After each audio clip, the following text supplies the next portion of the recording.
ሰላም ጤና ይስጥልን። ዛሬ በዚህ ቪዲዮ የምንዳስሰው ሁልጊዜ ወጣት ሆነን ለመኖርና ቶሎ እንዳናረጅ የሚረዱ 10 አስገራሚ ምግቦችን ነው። ታዋቂው ፈላስፋ ሂፖክራተስ ምን እንዳለ ታውቃላችሁ? የሰው ልጅ የሚመስለው አመጋገቡን ነው። አዎ፣ ዛሬ የምንመገበው ምግብ የነገ ማንነታችን፣ ጤናችንና መልካችንን ይወስነዋል። ዕድሜ መግፋቱ አይቀርም፣ ነገር ግን ያለ ዕድሜ ማርጀትና መክሰም ግን ምርጫችን ነው። ዛሬ ከጤናማው ሕይወት ክፍላችን ሰውነታችን ሁልጊዜ ወጣት፣ ንቁና ብሩህ ሆኖ እንዲቀጥል የሚረዱ ዕድሜን የሚገቱ 10 አስገራሚ ምግቦችን እንመለከታለን። እስከ መጨረሻው አብራችሁን ቆዩ። የመጀመሪያው ምግብ አቮካዶ ነው። አቮካዶ በውስጡ ለቆዳ ልስላሴና እርጥበትን እጅግ በጣም ጠቃሚ የሆኑ ጤናማ ቅባቶችን ሄልዚ ፋትስ ይዟል። በቪታሚን ኢ የበለጸገ ስለሆነ የሞቱ የቆዳ ሴሎችን በማስወገድ ሁልጊዜ አዲስና ወጣት ቆዳ እንዲኖረን ያደርጋል። ሁለተኛው ፓፓያ ነው። ፓፓያ በውስጡ የተለያዩ አንቲኦክሲዳንቶችን፣ ቪታሚኖችንና ማዕድናትን የያዘ ድንቅ ፍሬ ነው። የቆዳን የመለጠጥ አቅም በመጨመር ፊት ላይ የሚወጡ የዕድሜ መጨማደዶችን ሪንክልስ ሙሉ በሙሉ ይከላከላል። ሶስተኛ ብሮኮሊ ነው። ይህ አረንጓዴ አትክልት ጸረ እርጅና አንቲ ኤጂንግ ተብሎ ከሚጠሩ ምግቦች ግንባር ቀደም ነው። በውስጡ የያዘው ቪታሚን ሲ በሰውነታችን ውስጥ ኮላጅን እንዲመረት ያደርጋል። ኮላጅን ማለት የቆዳችን ጥንካሬና የወጣትነት መሰረት ነው። አራተኛ ስፒናች ወይም ቆስጣ ነው። የአረንጓዴ ቅጠላቅጠሎች በተለይ ስፒናች የብረት አይረን እና የቪታሚን ሲ ክምችት ናቸው።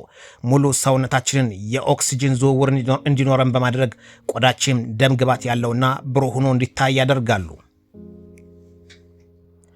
አምስተኛ ለውዝና የአልሞንድ ፍሬዎች ናቸው።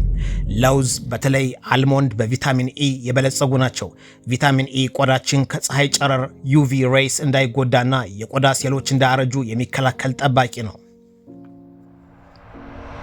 ስድስተኛ ቲማቲም ኦር ቶሜቶ ነው። ቲማቲም ላይኮፒን የተባለ ድንቅ ንጥረ ነገር አለው። ይህ ንጥረ ነገር ቆዳችን ልክ እንደ ሕፃናት ለስላሳና ያማረ እንዲሆን ያደርጋል። የበሰለ ቲማቲም መመገብ ደግሞ ጥቅሙ እጥፍ ያደርገዋል። ሰባተኛ ነጭ ሽንኩርት ነው። ነጭ ሽንኩርት የተፈጥሮ አንቲባዮቲክ ነው።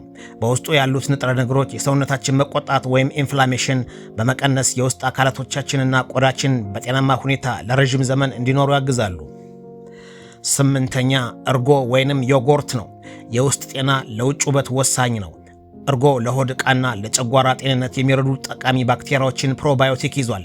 የምግብ መፈጨት ሲስተማችን ጤናማ ሲሆን ቆዳችን ላይ እርጅና በቀላሉ አይታይም። ዘጠነኛ አረንጓዴ ሻይ ወይም ግሪን ቲ ነው። አረንጓዴ ሻይ በውስጡ ፖሊፊኖን የተባለ ከፍተኛ አንቲኦክሲዳንት አለው። ይህ ንጥረ ነገር በሰውነታችን ውስጥ ያሉ መርዛማ ነገሮችን በማስወገድ ሕዋሳቶቻችን በፍጥነት እንዳያረጁ ያደርጋል። አስረኛና የመጨረሻው ንጹህ ውሃ ነው፣ ዋተር። ከምንም በላይ ግን ሰውነታችን እንዳይደርቅ ሃይድሬትድ ማድረግ ወሳኝ ነው። በቀን ቢያንስ ከ8 እስከ 10 ብርጭቆ ውሃ መጠጣት የቆዳችንን የመለጠጥ አቅም ይጠብቃል፣ መርዛማ ነገሮችን ያስወግዳል። ውሃ የሁሉ ነገር ሕይወትና የወጣትነት ቁልፍ ነው።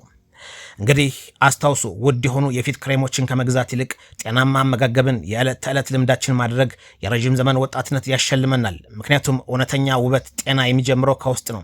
ለዛሬ የነበረ መረጃ ይህንን ይመስል ነበር። ከነዚህ 10 ምግቦች ውስጥ በብዛት የምትጠቀሙት እናንተ የትኛውን ነው? ኮሜንት ላይ አጋሩኝ። ቪዲዮውን ከጠቀማችሁ ላይክ እና ሰብስክራይብ በማድረግ የቻናላችን ቤተሰብ ይሁኑ። በሚቀጥለው ቪዲዮ እስከምንገናኝ ጤናችሁን ጠብቁ፣ ወጣት ሆናችሁ ኑሩ። ቻው።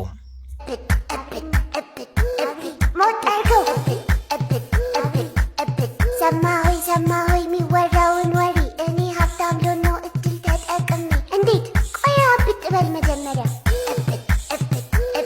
ሀገር ውስጥ ተገጥሞ ያለቀለ ድቢለ ብሮ